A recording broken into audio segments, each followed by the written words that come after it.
بسم اللہ الرحمن الرحیم۔ السلام علیکم ورحمۃ اللہ وبرکاتہ۔ محترم ناظرین، آپ نے مساجد کے اندر یہ بات نوٹ کی ہوگی کہ کچھ لوگ بڑی تیزی کے ساتھ اپنی نماز مکمل کرتے ہیں اور یوں گمان ہوتا ہے کہ انہیں کوئی بہت زیادہ ایمرجنسی لگی ہوئی ہے۔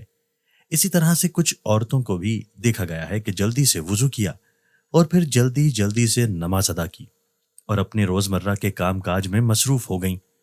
جلدی جلدی نماز پڑھنے والے مختلف لوگوں سے جب ان کی نماز میں پڑھی جانے والی صورتوں کے بارے میں دریافت کیا گیا تو معلوم ہوا کہ اکثر لوگ پوری نماز میں بس ایک ہی صورت یعنی سورہ اخلاص کو ریپیٹ کر رہے ہوتے ہیں۔ ناظرین کرام، جان لیجیے کہ دو طرح کے مکروہات ہیں، ایک ہے مکروہات تحریمی اور دوسرا ہے مکروہات تنزیہی۔ مکروہ تحریمی اس کو کہتے ہیں جو گناہ کے قریب تر ہو، یعنی حرام کے قریب تر ہو۔ اگر انسان نماز کے اندر کسی بھی مکروہ تحریمی کا مرتکب ہوگا تو نماز کو دہرانا پڑے گا، لوٹانا پڑے گا، یعنی دوبارہ سے ادا کرنا پڑے گا، جبکہ مکروہ تنزیہی گناہ سے اور حرام سے دور ہوتا ہے لیکن قابل تحسین اور پسندیدہ عمل نہیں ہے۔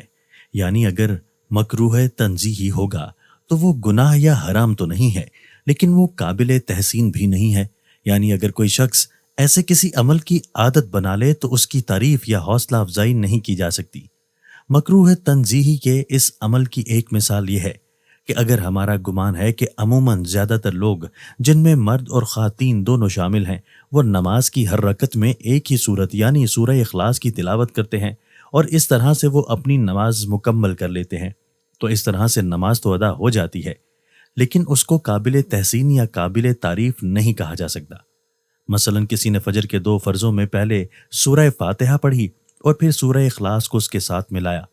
اب یہاں یہ مسئلہ بھی جان لیجئے کہ جب ہم فرض نماز ادا کرتے ہیں تو پہلی 2 رکعات میں سورہ فاتحہ کے ساتھ کوئی دوسری سورت ملاتے ہیں، جبکہ تیسری اور چوتھی رکعت میں صرف سورہ فاتحہ کی تلاوت ہی کی جاتی ہے۔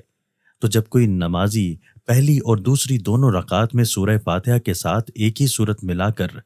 پڑھ رہا ہے تو یہ عمل مکروہ تنزیہی کہلاتا ہے، یعنی اس عمل سے نماز تو ہو جاتی ہے لیکن قابل تحسین نہیں۔ علماء کرام یہ کہتے ہیں کہ جب نماز جیسا عمل کیا جائے تو ہرگز اس کے اندر کسی بھی قسم کے مکروہات کی گنجائش نہیں ہونی چاہیے، یعنی ایک ہی صورت کو ہر رکعت میں ریپیٹ نہیں کرنا چاہیے۔ اب یہاں پر یہ مسئلہ بھی جان لیجئے کہ فرض نماز کی پہلی دوسری رکعت کے اندر سورہ فاتحہ کے بعد قرآن پاک کی کوئی سی بھی 3 آیات تلاوت کی جا سکتی ہیں۔ مثلا اگر آیات چھوٹی ہوں جیسا کہ سورہ کوثر، سورہ اخلاص، سورہ عصر اور سورہ النصر وغیرہ کی آیات ہیں، کم 3 یا پھر مکمل سورت کی تلاوت، اور اگر کوئی بڑی آیت ہو جو ایک ہی آیت 3 کے برابر ہو تو پھر ایک آیت کی تلاوت کرنے سے بھی نماز ادا ہو جاتی ہے، یا پھر بڑی والی 2 آیات بھی پڑھی جا سکتی ہیں۔ یہ ہے فرض نماز کا مسئلہ،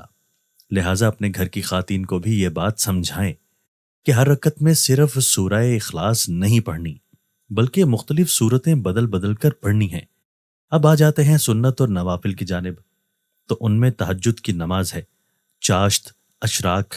اور دوسرے نوافل کی نمازیں ہیں۔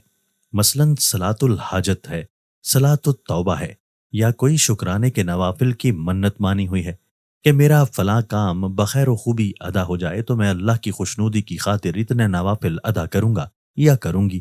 تو فرض نمازوں کے علاوہ جتنی بھی نمازیں ہیں ان کی تمام رکعتوں کے اندر آپ ایک ہی سورت پڑھ سکتے ہیں، اور یہ عمل بلا کراہت ہے، یعنی اس میں کوئی کراہت اور قباحت نہیں ہے۔ اس کے علاوہ دوسری نمازوں میں ایک ہی سورت ریپیٹ کرنے سے مکروہ کی کوئی اشکال نہیں ہے۔ تو مکروہ تنزیہی کا مسئلہ صرف اور صرف فرض نمازوں کے اندر ہے، تو یہ مسئلہ بہت چھوٹا سا ہے اور باریک سا مسئلہ ہے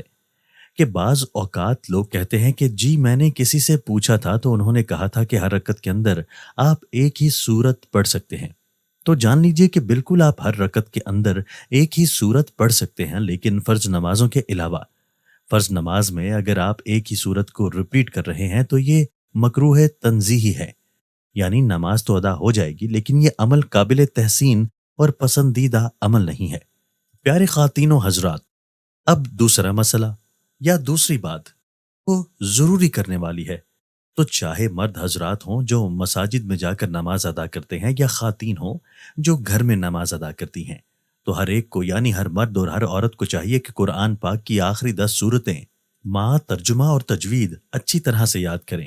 یعنی سورہ فیل سے لے کر سورہ ناس تک یہ 10 سورہ مبارکہ ہر مسلمان کو آنی چاہیے۔ عموماً اگر کسی مسلمان کو چاروں کل اور سورہ کوثر آتی ہے تو 5 صورتیں تو اسے پہلے سے ہی آتی ہیں، لہٰذا باقی رہ گئیں 5، تو اسے چاہیے کہ وہ 5 بھی یاد کر کے 10 صورتیں مکمل ترجمہ اور تجوید کے ساتھ اچھی طرح سے یاد کرے، تاکہ اگر مرد حضرات کو کبھی امامت کروانی پڑ جائے تو وہ خوبصورتی کے ساتھ سورہ مبارکہ کی تلاوت کر سکے، اور اسی طرح خواتین بھی گھروں میں نماز ادا کرتے وقت اپنی نمازوں کو خوبصورت اور قابل تحسین طریقے سے ادا کر سکے۔ اس لیے آخری 10 صورتیں یاد کرنا ہر مسلمان کے لیے لازم ہے۔ اگر آتی ہیں تو پھر بھی کسی قاری صاحب کے پاس بیٹھ کر ان کا تلفظ درست کروا لے، اور اگر نہیں آتی تو کسی بھی قاری صاحب کی مدد سے ان کی ادائیگی اور تلفظ درست کروا کے انہیں زبانی یاد کر لیں۔ اب یہاں یہ بات بھی نوٹ کر لیں کہ جو لوگ نفل نمازوں میں ایک ہی صورت رپیٹ کرنے کی عادت ڈال لیں گے، وہ سورہ کوثر ہے یا سورہ اخلاص ہے یا کوئی بھی دوسری صورت ہے۔ اب مسئلہ تو یہی ہے کہ فرض نمازوں کے علاوہ ہر نماز میں ایک ہی صورت بار بار دہرا سکتے ہیں، اور اس میں کوئی حرج بھی نہیں ہے، لیکن جو لوگ نوافل اور سنتوں میں ایک ہی صورت کو بار بار دہرا رہے ہوں گے تو لاشعوری طور پر ان سے فرض نمازوں میں بھی یہ غلطی ہوگی کہ وہ فرض نماز کی دونوں رکعتوں میں بھی ایک ہی صورت دہرا لیں گے، اور یہ عمل وہ جان بوجھ کر نہیں کر رہے ہوں گے بلکہ لامحالہ طور پر ان سے سرزد ہو جائے گا۔ اب یہاں یہ بات بھی قابل ذکر ہے کہ کچھ ایسی نمازیں ہیں جیسے تہجد کے نوافل ہیں اور اشراق کی نماز ہے کہ جس میں علماء کرام خود بتاتے ہیں کہ ایک رکعت کے اندر 3 بار سورہ اخلاص پڑھنی ہے، تو اس سے یہ فائدہ حاصل ہوتا ہے کہ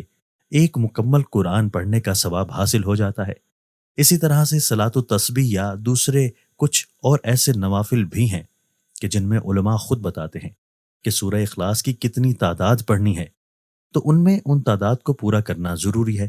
لیکن جب کسی کو قرآن پاک کی آخری 10 صورتیں آتی ہوں گی تو اسے کیا ضرورت پڑی ہے کہ وہ عام نمازوں کے اندر ایک ہی صورت کو بار بار رپیٹ کرے؟ اس طرح سے وہ جب بھی نوافل، سنتیں یا فرائض ادا کرے گا تو ہر ایک رکعت میں کوشش کرے گا کہ مختلف صورت کی تلاوت کرے، تو اس طرح سے اس کی پوری نماز خوبصورت ہو جاتی ہے۔ ہاں، کچھ لوگ یہ بھی کہتے ہیں کہ مجھے سورہ اخلاص سے یا سورہ کوثر سے بے حد رغبت ہے، میں اس صورت کو ہر ایک رکعت میں ادا کرنا پسند ہے، تو یقیناً وہ ایسا ضرور کر سکتے ہیں، لیکن فرض نمازوں کے علاوہ دوسری نمازوں میں یعنی سنتوں اور نوافل میں وہ اپنا یہ شوق پورا کریں کہ اس میں کسی قسم کا کوئی بھی حرج نہیں ہے۔ لیکن جب فرض نماز ادا کریں تو ہم ایسا عمل ہی کیوں کریں کہ جس میں کسی بھی قسم کی چھوٹی یا بڑی کراہت پائی جا سکتی ہو۔ اللہ تبارک و تعالیٰ سے دعا ہے کہ ہمیں دین کی باتوں کو سننے، سمجھنے اور ان پر عمل کرنے کی طاقت و توفیق عطا فرمائے۔ محترم ناظرین، درخواست ہے کہ میری آج کی اس معلوماتی ویڈیو کو لائک اور شیئر کر دیجیے اور میرے چینل کو سبسکرائب کر لیجیے۔ جزاک اللہ خیر۔ اللہ ہم سب کا حامی و ناصر ہو۔ ناظرین، کمنٹ میں اللہ تعالیٰ کے 99 ناموں میں سے ایک نام ضرور ٹائپ کریں۔ شکریہ۔